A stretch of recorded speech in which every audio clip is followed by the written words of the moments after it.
Okay, so part three, yeah, I think it'll go part one, part two, part three, inlay, tracing, two, cleaning, and three, well, what I've put on a thicker pair of glasses so that I can see a little closer, and I've discovered a tiny, tiny, tiny little hair crack. And because of that, I'm not going to completely cut into depths into this bridge as I thought I was going to. I am just only going, because a bridge is taper from thick to thin, and my tooth is also tapered from thick to thin. The parts that are going to normally bend are going to be towards the thick spot where my crack is. So with a hair. So, well, I'll cut into the deep part and leave the thin part. Um, just leave the wood where it is. So this is gonna be a tricky thing here. So now, this tooth that I thought was just gonna plain, like we think it's gonna be inserted in, is no longer gonna be inserted in. It's just gonna be laid, like laid in, thick side in, embraced by the wood only. The thin side, pointy side of the tooth is just going to be nice and flat on top of the surface here. So let's go ahead with that. And so as I would have gone anyways, the whole length of the tooth, this time I'm only really going to just take the butt end. So grab my knife on the inside of the line that we traced earlier. Always on the inside of your measurement, because just because it's just safer to cut a little less at a time, and then gradually your piece will be able to fit in better, and it's safer to go that way than to by mistake cut off too much, and then your inlay is then swimming in there. We don't want the inlay swimming. We want it to fit like a glove. Something else both Joe and Louis would say. Both Joe and Louis would say, make sure it fits like a tight glove. Almost like a Michael Jackson, those Michael Jackson gloves. Okay, so I made my cuts on the inside of the pencil, and um, along, say, just a third of the tooth. Um, and my knife is cutting inwards. So inlay, inside, and inwards, is how we're going to go about making sure the thing's going to just fit just right.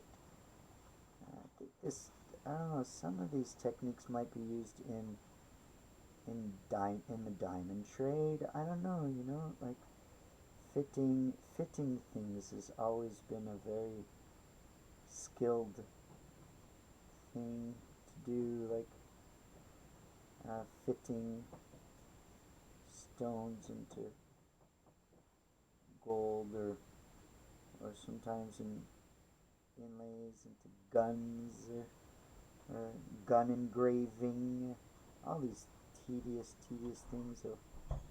You'll see guys doing it with thick glasses. Whoops. Okay. Well, so here we go as far as the beginning of this film. You guys could take me a good 20 minutes to get through here. But much to if you're a flute maker, and we really are making a luthier out of you here on this channel.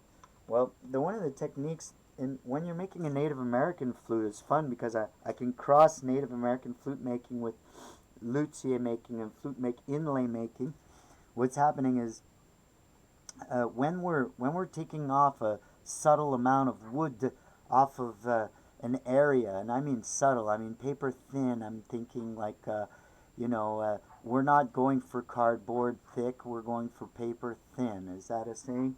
Uh, um, that when we're going to take off the wood, one of the techniques we use and that we learn is to use nice, close, fine lines next to each other. And so while I'm tracing a line right next to each other, in the flute, this would be like the way I was doing it back in the day when I only had a knife. I was making flutes with only with a knife, and so between the two holes on the Native American flute, you got the blowhole. There's a reed area where the air is going to flow. That area has to be cleared out so that air can flow. And this is one of the techniques that I was using to create that as well. It's a grid cutting. So I'm cutting like a grid, making little diamonds, and this way I can even cross grain it now since I did checkers. So now from checkers I'm gonna go into diamonds, cutting 45-degree angle like that, keeping in mind that I'm going to be deeper in the deep and less deep in the less deep, because that's how we're going to insert that tooth, the deer tooth. Talk about unorthodox. Yeah, I might call this the unorthodox luthier channel, or the do-it-yourself DIY. Don't ever do this at home. Do it at home channel. If anybody ever told you not to do something, you know what I say. I'm just kidding. Um, yeah, so now I'm cross graining the other direction, and I have to be extra careful this way because this is actually the grain of the wood. And if you notice with a knife, when you're going the grain of the wood, the knife can go in deep, if you're not careful. So very careful here because it's going to be light. I'm going towards the lightly uh, flattened in area, carved in area right here. And so the where the thin part, I'm not going to take much off with the thin part. So anyway, now that my lines are all made, the stuff just pretty much, the wood just pretty much comes off like it's like brushing almost. You can just brush those little shapes off almost. Look at that. And make sure your blade is sharp. And that's the nice thing about woodworking too. Sometimes wood is just so friendly. It seems like with the technique I'm using, I did not use depth calculators. I'm not using. I go with my eye, and some people they have all these even laser technology to do things like this. If you have a good pair of glasses, and if you are, I don't know how to say it, one with wood, or one with the work, one with your materials. I don't know how to say that. Sometimes the job seems to complete itself. I don't know. Again, I don't know how to say that. I don't know how to explain the metaphysical quantum tangible reality that explains the magic behind how this is just going to fit so perfectly. And it's not really me doing all the work. That's what I'm trying to, how do I put that in words? I think the wood is alive in a sense. And so as I just did the first respectful lines that respect the shape of my tooth, and now I'm I'm scraping like downwards, like naturally. Okay, we're going with nature here, so yeah, nature. Of course, nature is going to help you out. So, from thick to thin, from deep to not so deep. Um, the whatchamacallit, the strength of the blade each time I draw backwards, brush backwards, the nature is that it goes deeper to thin. So, some nice little um, what would you call this? Brushing movements, little brushing, fine brushing techniques from the thick down to the thin. And then when you get to the thin, I would not even touch it. And so along the inside of the corners, get the corners. So at the beginning, I was cutting inwards with the knife.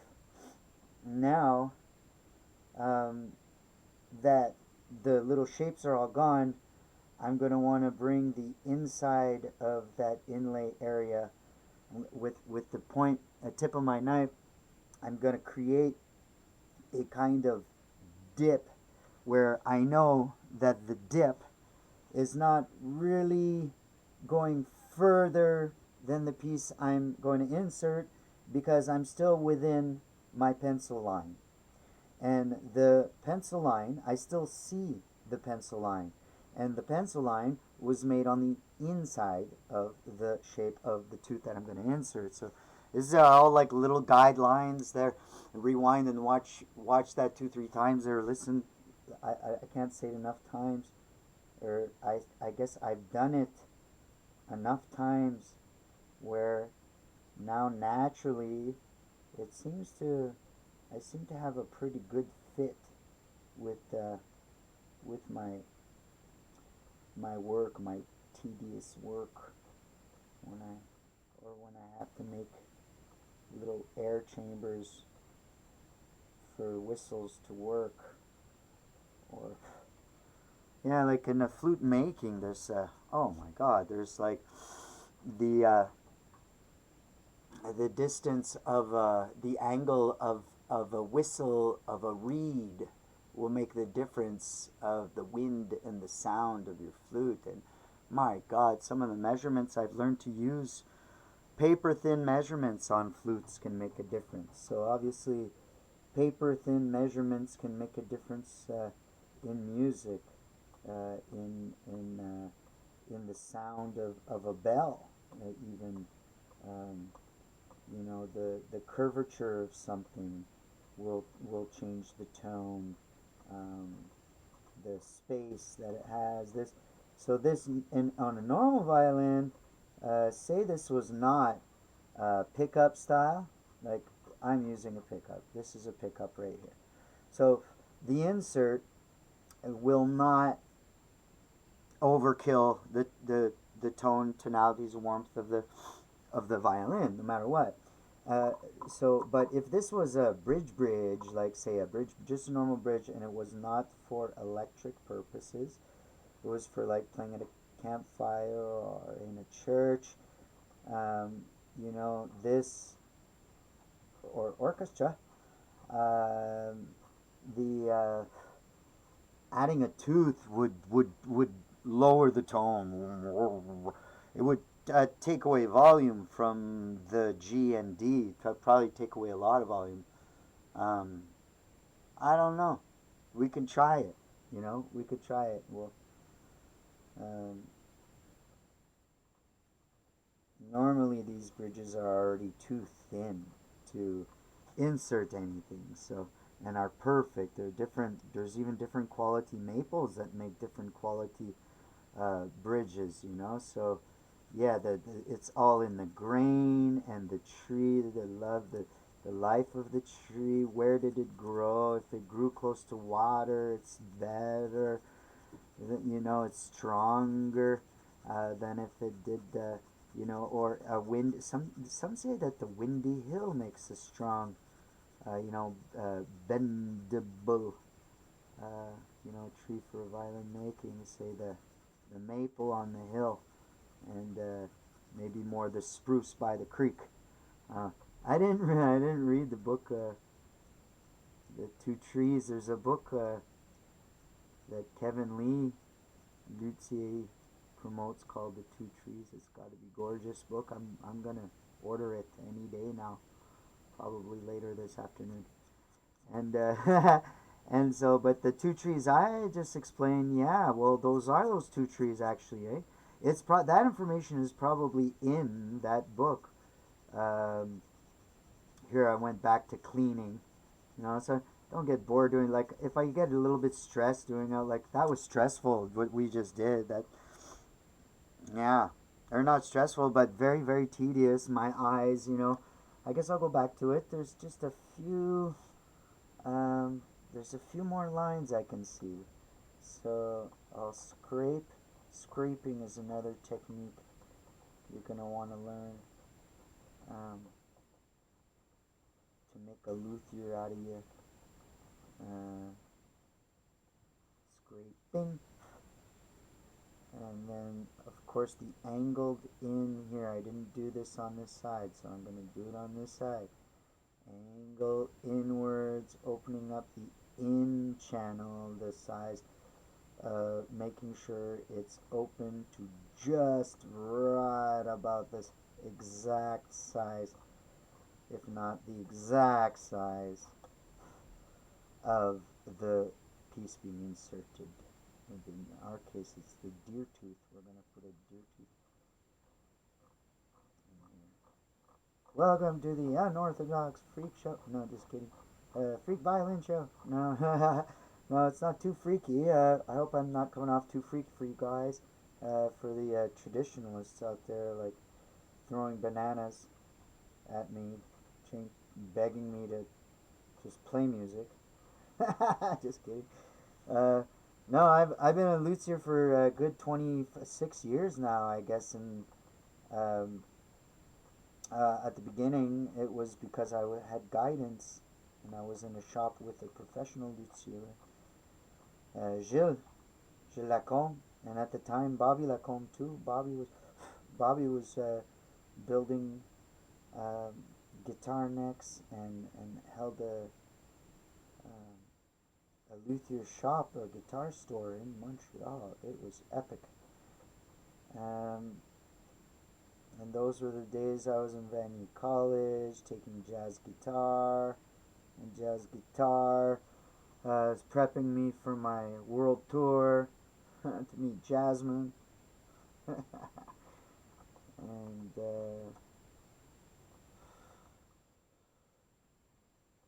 so here we go. I'm almost I can almost see my blade fits. Seeing this is a violin carving blade, just seems to be fitting that I'm doing the inlay with the same blade. So I got it pretty much covered, like, flat. It's amazing how naturally it just chipped, chip to, like, from, and there's a nice slant here, and that's what I was trying to say. Is it by nature or by luck? Or is it by experience? I think it's a little bit of all three. And when you're closer to nature or respect the nature, then the luck seems to be even more uh, of happens even more often. And or just the right tool is just the right tool, and just the right technique, and just the right fearlessness, fearlessness, because people are gonna, you know, people would quit this type of job when they're scared that they're going to fail or something. Like, how do you make a luthier out of you? Rule number one: get, fear out of your system, and know that you can do it, and not be afraid to do it. I'm using my eyes again. Like, I am using nature, but I'm also using my eyes. Okay, these glasses are what do you call it? Irreplaceable tool for doing this kind of a thing. Um, I hope the mic picks up my voice here. I'm talking downwards. It should pick up my voice. Anyway, it's almost the size of my blade. So the inside corner open up again, making sure it's going deep to less deep, deep to less deep. Naturally, it seems to flow.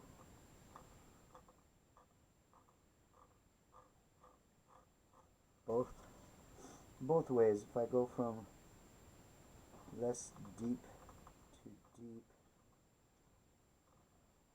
it might take off too much. So I think I'll stick to the deep to less deep. Okay, so I think this video's gone in about 20 minutes. Oh yeah, there it is, 20 minutes. So I'm gonna take a little break because my back, and let's see, that almost fits like a glove. Look at that. Yes sir, Bob. Okay.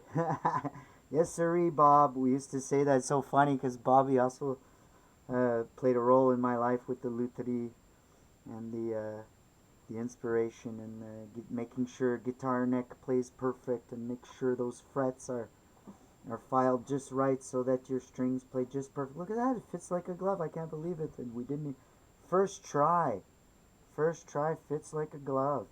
We got some guidance going on here.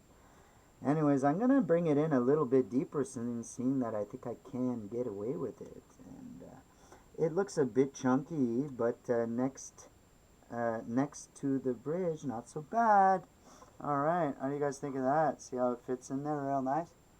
I guess I have to bring it up closer like that. It's my first few videos, guys. I love you guys. I want to share what I got going while I'm still here.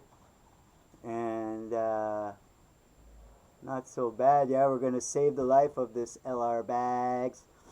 And going on year 6 or 7. So if anybody tells you they got to take this, if your bridge is broken, yeah, they might have to take this and insert it into another bridge. But if your bridge is not broken, you can get it, and is only bend, you can get away with steaming it back straight with clamps and stuff like this. Steam it first, then clamp it with heavy metals, like rasps or anything flat, and then, or you steam, and you can always insert something of high quality strength, and a tooth vibrates, so it's very brittle. It's, if anything, I'm not certain.